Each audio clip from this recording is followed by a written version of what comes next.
Hi friends, welcome to Sajisha Kitchen. இன்னைக்கு சேனல்ல நம்மளோட டெய்லி லைஃப்ல இருக்க வீட்டு வேலைகளை கொஞ்சம் கூட கஷ்டமே இல்லாம ரொம்பவே ஈஸியா எப்படி செய்யறதுன்னு டிப்ஸ் பார்க்க போறோம். இந்த டிப்ஸ் எல்லாம் நீங்க தெரிஞ்சு வச்சிட்டீங்கன்னா உங்களோட பணமும் மிச்சமாகும். சோ இந்த வீடியோ ரொம்பவே யூஸ்ஃபுல்லா இருக்கும். வீடியோ ஸ்கிப் பண்ணாம ஃபுல்லா பாருங்க. வாங்க இப்போ ஃபர்ஸ்ட் டிப்ஸ் பார்க்கலாம். சம்டைம்ஸ் இந்த மாதிரி லெகின்ஸ் பேண்ட்டெல்லாம் நம்ம கொஞ்ச நாள் போடாமல் வச்சுருந்து பார்த்தோன்னா அந்த எலாஸ்டிக் வந்து நல்லாவே லூஸாக போயிடும். மற்றபடி அந்த லெகின்ஸோட கிளாத் எல்லாமே பர்ஃபெக்டாக நல்லா தான் இருக்கும். அந்த மாதிரி டைமில் நம்ம எலாஸ்டிக் லூஸாக போயிடுச்சேன்னு சொல்லிவிட்டு லெகின்ஸை தூக்கி போட வேண்டாம். ரொம்பவே ஈஸியாக அதை நம்ம சரி பண்ணிடலாம். லெகின்ஸோட ஃப்ரண்ட் சைடில் அந்த எலாஸ்டிக் இருக்க போர்ஷனில் இந்த மாதிரி ஒரு சிசர் வச்சு 2 சின்ன ஹோல் போட்டுக்கோங்க. அந்த எலாஸ்டிக்கை நம்மளால் தனியாக எடுக்க முடியாது. ஏன்னா அந்த எலாஸ்டிக்கோட சேர்த்து தான் அந்த லெகின்ஸோட கிளாத்தையும் சேர்த்து ஸ்டிச் பண்ணியிருப்பாங்க. ஸோ நம்ம ஜஸ்ட் இந்த மாதிரி 2 ஹோல் மட்டும் போட்டுக்கலாம். இப்போது இந்த ஹோல்குள்ளே நம்ம சுடிதார் பேண்ட்டில் நாடா இன்சர்ட் பண்ணுவோம்ல, அந்த மாதிரி ஒரு நாடாவை லெகின்ஸ் பேண்ட்லேயும் இன்சர்ட் பண்ணிட்டா போதும். நம்மளோட லெகின்ஸ் பேண்ட் சூப்பராக ரெடி ஆகிடும். இப்போ நம்ம எப்பவும் போல் பேண்ட்டை போட்டுட்டு அதுக்கப்புறமா எவ்வளோ டைட் வேணுமோ அந்த அளவுக்கு நம்ம நாடாவை வச்சு டைட் பண்ணிக்கலாம். இந்த டிப்ஸ் லெகின்ஸ் பேண்ட்டுக்கு மட்டும் இல்லை, ஒருவேளை உங்களோட மிடியோட எலாஸ்டிக் லூஸ் ஆயிடுச்சுன்னா கூட இந்த மாதிரி நீங்கள் ட்ரை பண்ணி பார்த்துக்கலாம். ரொம்பவே யூஸ்ஃபுல்லாக இருக்கும், உங்களுக்கும் மணி சேவிங்காக இருக்கும். இப்போது செகண்ட் டிப்ஸ் பார்க்கலாம். சம்டைம்ஸ் இந்த மாதிரி ப்ளவுஸோட கொக்கிலாம் நம்ம போடும்போது பார்த்தோன்னா அந்த ப்ளவுஸில் இருக்க கடைசி கொக்கி மட்டும் லூஸாக இருக்கும். ஸோ அது நமக்கு போட்டிருக்கும் போது கொஞ்சம் அன்கம்ஃபர்டபுளாகவே இருக்கும். ரொம்பவே சிம்பிளாக ஒரே ஒரு ஊக்க வச்சு இந்த ப்ராப்ளமை நம்ம சரி பண்ணிடலாம். உங்களுக்கு எந்த அளவுக்கு கடைசி கொக்கியை டைட்டாக போடணுமோ அந்த இடத்துல நீங்கள் ஊக்க வச்சு இந்த மாதிரி உள் சைடாக போட்டு விட்டுட்டிங்கன்னா போதும். உங்களுக்கு வெளி சைட்லேருந்து பார்க்குறதுக்கு அந்த கொக்கி மாட்டுற லூப் மாதிரி தான் அது உங்களுக்கு தெரியும். ஸோ அந்த இடத்துல நீங்கள் கொக்கியை மாட்டி விட்டுட்டிங்கன்னா போதும். உங்களோட ப்ளவுஸ் வந்து நல்லா கரெக்டாக ஃபிட்டாகவே இருக்கும், லூஸாக இருக்காது. உங்களுக்கு வீடியோவில் பார்க்கும்போதே தெரியும்னு நினைக்கிறேன், கொக்கி இருக்கிற லூப்புக்கும் நம்ம இப்போ ஊக்கில் வச்சு ரெடி பண்ணின லூப்புக்கும் எவ்வளோ டிஃப்ரென்ஸ் இருக்குன்னு. இந்த டிப்ஸ் வந்து நமக்கு எமர்ஜென்சியில் ரொம்பவே யூஸ்ஃபுல்லாக இருக்கும். கண்டிப்பாக ட்ரை பண்ணி பாருங்கள். இப்போது அடுத்த டிப்ஸ் பார்க்கலாம். நம்ம போடுற ட்ரெஸ் வந்து 24 ஹவர்ஸும் எந்த வேர்வை ஸ்மெல்லும் இல்லாமல் நல்ல வாசனையாக இருக்கிறதுக்கு ஒரு சூப்பரான டிப்ஸ் தான் பார்க்க போகிறோம். ஒரு கிண்ணத்தில் 2 ஸ்பூன் கம்ஃபர்ட் எடுத்துக்கலாம். அது கூடவே நம்ம 1 டம்ளர் தண்ணி ஆட் பண்ணி நல்லா மிக்ஸ் பண்ணி விட்டோன்னா போதும். நமக்கு ரொம்பவே வாசனையான ஒரு சொல்யூஷன் கிடச்சிரும். இப்போ இந்த சொல்யூஷனை நம்ம இந்த மாதிரி ஒரு ஸ்ப்ரே பாட்டிலில் ஊற்றி வச்சுக்கலாம். நார்மலாக நீங்கள் ட்ரெஸ்ஸை அயர்ன் பண்ணும்போது இந்த கம்ஃபர்ட் சொல்யூஷனை ட்ரெஸ்ஸில் அங்கங்கே இந்த மாதிரி ஸ்ப்ரே பண்ணி விட்டுட்டு அதுக்கப்புறமா நீங்கள் அயர்ன் பண்ணிங்கன்னா அந்த கம்ஃபர்ட் சொல்யூஷனோட வாசனை ட்ரெஸ்ஸு ஃபுல்லாக நல்லாவே இருக்கும். ஸோ உங்களுக்கும் அந்த ட்ரெஸ்ஸை யூஸ் பண்ணும்போது வேர்வை ஸ்மெல்லே வெளியில் தெரியவே தெரியாது. நீங்கள் கம்ஃபர்ட்க்கு பதிலாக தண்ணியில் கொஞ்சமாக பர்ஃப்யூமை மிக்ஸ் பண்ணிவிட்டு ஒரு ஸ்ப்ரே பாட்டிலில் ஊற்றி வச்சுக்கோங்க.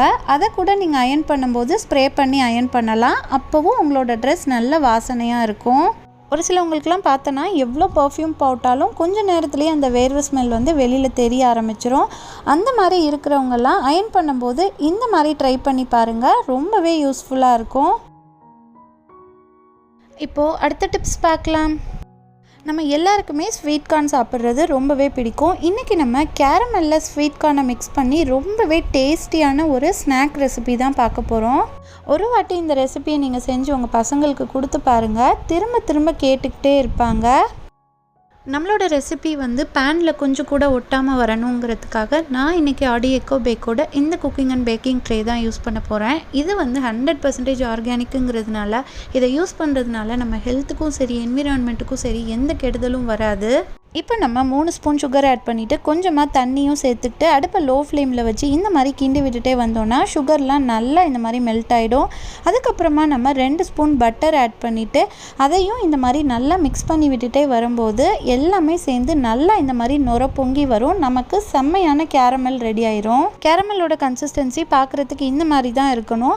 இப்போ நம்ம ஆல்ரெடி வேக வச்சுருக்க 1 கப் ஸ்வீட் கார்னை ஆட் பண்ணிக்கலாம். இப்போ 2 மினிட்ஸ் அந்த கேரமலில் அந்த ஸ்வீட் கார்னை நல்லா இந்த மாதிரி மிக்ஸ் பண்ணி விட்டுக்கலாம்.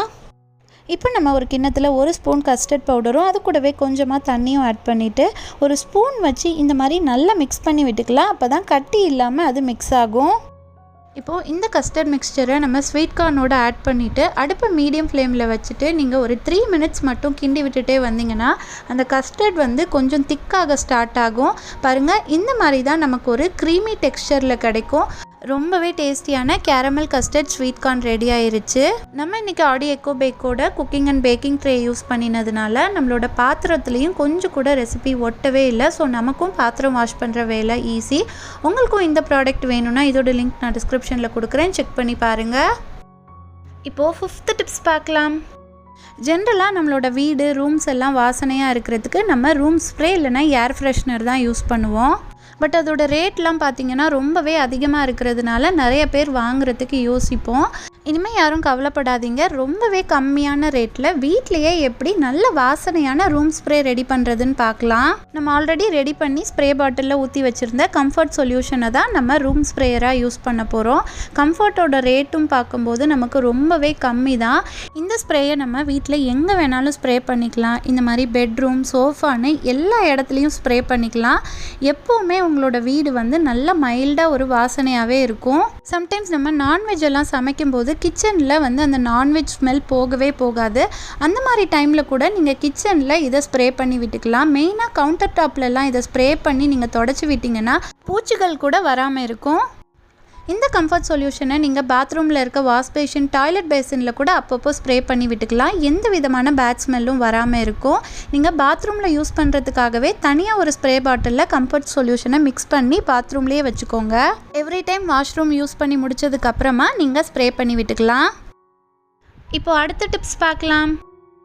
மேக்ஸிமம் லேடிஸ்க்கு பார்த்திங்கன்னா நெயில் பாலிஷ் போட்டுக்கிறது ரொம்பவே பிடிக்கும். பட் நம்ம என்ன தான் பொறுமையாக நெயில் பாலிஷ் போட்டாலுமே அந்த நகத்துக்கு சைடில் இருக்க ஸ்கின்லையும் கொஞ்சமாவது நெயில் பாலிஷ் ஒட்டிடும்.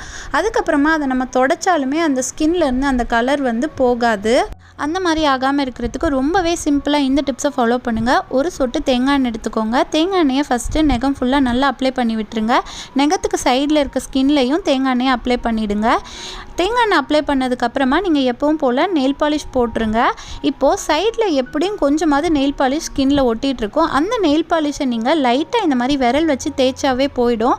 அந்த ஸ்கின்னில் இருக்க நெயில் பாலிஷ் வந்து ரொம்ப ஈஸியாகவே ரிமூவ் ஆகிடும். ஸோ நெயில் பாலிஷ் நம்ம நெகத்தில் மட்டும் பர்ஃபெக்டாகவே இருக்கும். ஸோ நீங்களும் இனிமேல் நெயில் பாலிஷ் அப்ளை பண்ணுறதுக்கு முன்னாடி இந்த மாதிரி தேங்காய் எண்ணெயை நெயில்ஸில் அப்ளை பண்ணிவிட்டு அதுக்கப்புறமா நெயில் பாலிஷ் போடுங்க. நீங்கள் எண்ணெய்க்கு பதிலாக கொஞ்சமாக வேஸ்லின் கூட யூஸ் பண்ணிக்கலாம். இந்த டிப்ஸ் ரொம்பவே எஃபெக்டிவாக இருக்கும், ட்ரை பண்ணி பாருங்கள். இப்போது அடுத்த டிப்ஸ் பார்க்கலாம். ஒரு சில டைம் நம்ம மிஷினில் போடுற சோப்பு பவுடர் வந்து சரியாக கரையாமல் நம்மளோட ட்ரெஸ்ஸிலெல்லாம் அங்கங்கே திட்டாக ஒட்டிக்கிட்டு இருக்கும். அதுவும் டார்க் கலர் ட்ரெஸ்லெல்லாம் அது நல்லாவே தெரியும். ஸோ அந்த ட்ரெஸ் எல்லாம் நம்ம திரும்பவும் அலசி காய போடுற மாதிரி வரும். அந்த மாதிரி ஆகாமல் இருக்கிறதுக்கு ரொம்பவே சிம்பிளாக இந்த டிப்ஸை ஃபாலோ பண்ணுங்கள். நீங்கள் எப்பவும் போல் மிஷினில் சோப்பு பொடி போட்டதுக்கப்புறமா இந்த மாதிரி பாலித்தீன் கவர் 2-3 எடுத்துக்கோங்க. இதையும் நீங்கள் மிஷினில் போட்டுட்டு ஓட விட்டுருங்க. இந்த மாதிரி நம்ம செய்கிறதுனால நம்மளோட சோப்பு பொடி வந்து ட்ரெஸ்ஸில் திட்டாக ஒட்டாமல் இருக்கும். ட்ரெஸ்ஸை வாஷ் பண்ணி முடித்ததுக்கப்புறமா அந்த பாலித்தீன் கவரை நீங்கள் எடுத்து வெளியில் வச்சிடலாம். திரும்பவும் நெக்ஸ்ட் டைம் வாஷ் பண்ணும்போது போட்டு யூஸ் பண்ணிக்கலாம். நான் வந்து 1/2 ட்ரம் ஃபில் ஆகிற அளவுக்கு தான் அழுக்கு துணி போட்டிருந்தேன். அதனால் 2 பாலித்தீன் கவர் போட்டிருக்கேன். நீங்கள் ஒரு வேளை ஃபுல் ட்ரம்மும் அழுக்கு துணி வச்சுருந்தீங்கன்னா 3 or 4 பாலித்தீன் கவர் கூட போட்டுக்கலாம். பாருங்கள், நம்மளோட டார்க் கலர் ட்ரெஸ்லெல்லாம் கொஞ்சம் கூட சோப்பு படியவே இல்லை. இப்போது 8th டிப்ஸ் பார்க்கலாம். எக்ஸ் எல்லாம் யூஸ் பண்ணி முடித்ததுக்கப்புறமா அதை தூக்கி போட்டுறாதீங்க. அதை தண்ணியில் நல்லா வாஷ் பண்ணிவிட்டு வெயிலில் இந்த மாதிரி காய வச்சு எடுத்துக்கோங்க. இதை நம்ம கிச்சனில் பல விஷயத்துக்கு யூஸ் பண்ணலாம். நம்ம கிச்சன்லலாம் பல்லி எங்கேயாவது பார்த்தோன்னா நமக்கு ரொம்பவே இரிட்டேட்டிங்காக இருக்கும். ஸோ இந்த மாதிரி மசாலா ஐட்டம்ஸ் வைக்கிற இடத்துல அந்த ஷெல்ஃபோட கார்னர்ஸ்லாம் இந்த எக்ஷெல்லை நீங்கள் வச்சு விட்டுட்டிங்கன்னா போதும். இந்த ஸ்மெல்லுக்கு கரப்பாம்பூச்சி, பல்லி இது எதுவுமே வரவே வராது. வாரம் ஒரு வாட்டி நீங்கள் பழைய எக்ஷெல்லை தூக்கி போட்டுட்டு புது எக்ஷெல் வைங்க. அப்போ தான் எஃபெக்டிவாக இருக்கும். இந்த டிப்ஸ் ரொம்பவே எஃபெக்டிவாக இருக்கும். நீங்களும் இதை ட்ரை பண்ணி பாருங்கள். நான் இன்றைக்கி சொன்ன டிப்ஸில் ஏதாவது ஒன்றாவது உங்களுக்கு ரொம்பவே யூஸ்ஃபுல்லாக இருந்திருக்கும்னு நினைக்கிறேன்.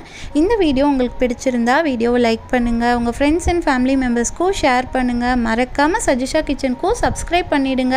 அப்போ தான் நான் போடுற புது வீடியோஸோட நோட்டிஃபிகேஷன் உடனே உங்களுக்கு வரும். இதே மாதிரி நிறைய kitchen tips, home tips and reuse ideas videos நம்மளோட சேனலில் இருக்குது. அதோட லிங்க் நான் உங்களுக்கு டிஸ்கிரிப்ஷனில் தரேன். உங்களுக்கு டைம் இருந்தால் அதையும் பார்த்து என்ஜாய் பண்ணுங்கள். இன்னும் வேறு என்னெல்லாம் டிப்ஸ் வேணுங்கிறதையும் எனக்கு எனக்கு கமெண்ட்ஸில் சொல்லுங்கள். நான் நெக்ஸ்ட் வீடியோவில் அப்லோட் பண்ணுறேன். இவ்வளோ நேரம் பொறுமையாக வீடியோ ஃபுல்லாக பார்த்ததுக்கு தேங்க்யூ ஃப்ரெண்ட்ஸ். அடுத்து ஒரு சூப்பர்பான வீடியோவில் மீட் பண்ணலாம். டாட்டா.